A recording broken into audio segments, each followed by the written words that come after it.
তারেক রহমানের জনসভায় মানুষের ঢল। যেসব আসনে জয়ের স্বপ্ন দেখছে এনসিপি। হাফিজ উদ্দিন খানের মৃত্যুতে প্রধান উপদেষ্টার শোক। প্রথম দিনেই ৭ জেলায় সমাবেশ করবেন তারেক রহমান। জাপাকে সুযোগ দিলে বন্ধ করে দেওয়া হবে নির্বাচন। দীর্ঘ ২১ বছর পর বিএনপির চেয়ারম্যান তারেক রহমানের সিলেট আগমনকে কেন্দ্র করে নগর জুড়ে ব্যাপক উৎসাহ উদ্দীপনা সৃষ্টি হয়েছে। জনসভাকে ঘিরে মানুষের ঢল নেমেছে মিছিল ও স্লোগানে মুখর হয়ে উঠেছে পুরো শহর। বৃহস্পতিবার সরেজমিনে তারা চিহ্ন সিলেট সরকারি আলিয়া মাদ্রাসা মাঠ এ চিত্র দেখা যায়। এখানে আয়োজিত জনসভায় প্রধান অতিথি হিসেবে উপস্থিত থাকবেন তারেক রহমান।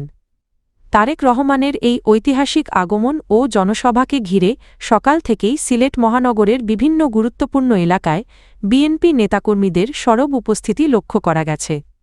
বিশেষ করে আম্বরখানা দরগা গেট ও চৌহাট্টা পয়েন্ট এলাকায় বিএনপি ও এর অঙ্গ সংগঠনের পাশাপাশি বিভিন্ন সামাজিক সংগঠনের হাজারো নেতাকর্মী রঙিন ব্যানার ফেস্টুন ও প্ল্যাকার্ড হাতে অবস্থান নেন। সিলেট আলিয়া মাদ্রাসার মাঠে তারেক রহমানকে স্বাগত জানাতে স্থাপন করা হয়েছে নানা ব্যানার। ব্যানারগুলোতে দলের স্লোগান, শুভেচ্ছা বার্তা এবং তারেক রহমানের ছবি স্থান পেয়েছে। অনেক স্থানে দলীয় পতাকা হাতে নেতাকর্মীদের স্লোগানে পুরো এলাকা উৎসব মুখর পরিবেশে পরিণত হয়।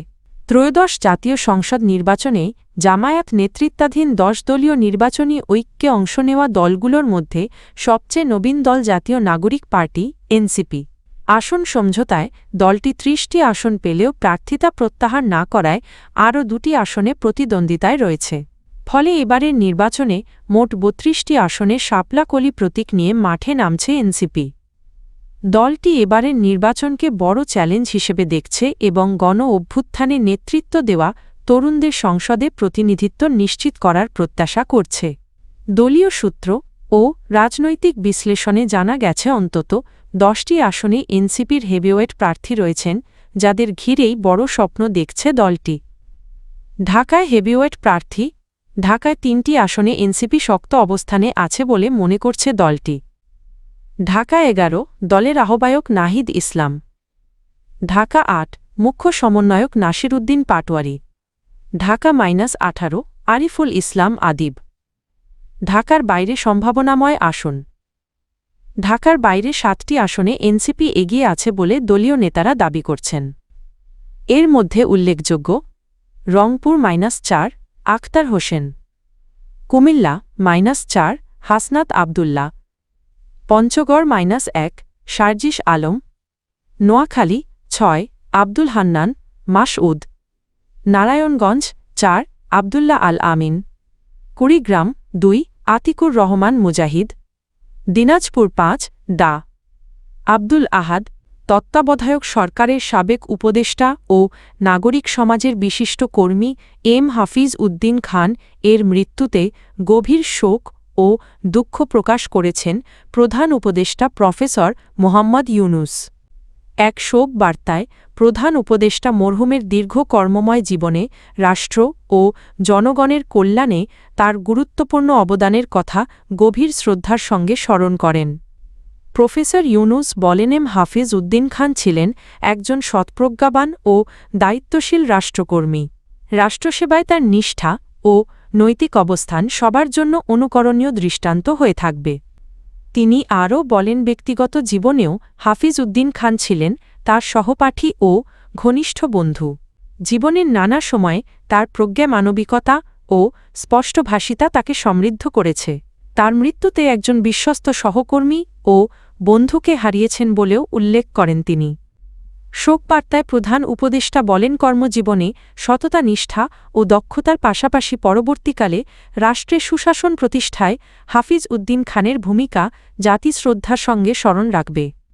প্রধান উপদেষ্টা মরহুমের বিদেহী আত্মার মাগফিরাত কামনা করেন এবং শোকসন্তপ্ত পরিবারের সদস্যদের প্রতি গভীর সমবেদনা জানান।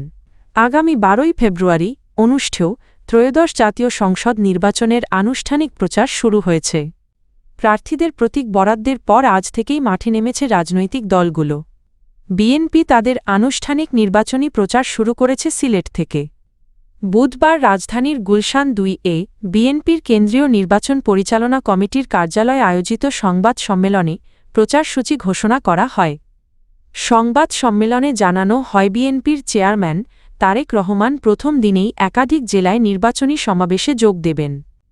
এসব জেলার মধ্যে রয়েছে সিলেট, মৌলভীবাজার, হবিগঞ্জ, ব্রাহ্মণবাড়িয়া, কিশোরগঞ্জ, নরসিংদী ও নারায়ণগঞ্জ। বিএনপির কেন্দ্রীয় নির্বাচন পরিচালনা কমিটির মুখপাত্র ও দলের চেয়ারম্যানের উপদেষ্টা মাহদি আমিন জানান, বুধবার রাতেই তারেক রহমান বিমানে সিলেট পৌঁছে হজরত শাহজালাল রহয়ের মাজার জিয়ারত করবেন।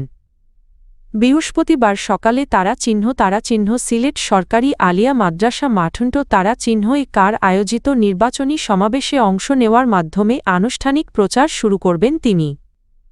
এরপর পর্যায়ক্রমে মৌলভীবাজারের শেরপুর, হবিগঞ্জের শায়েস্তাগঞ্জ, ব্রাহ্মণবাড়িয়ার সরাইল, কিশোরগঞ্জের ভৈরবনরসিংদী পৌর এলাকা এবং নারায়ণগঞ্জের ২৫০০ বা রূপগঞ্জের নির্বাচনী সমাবেশে যোগ দেবেন।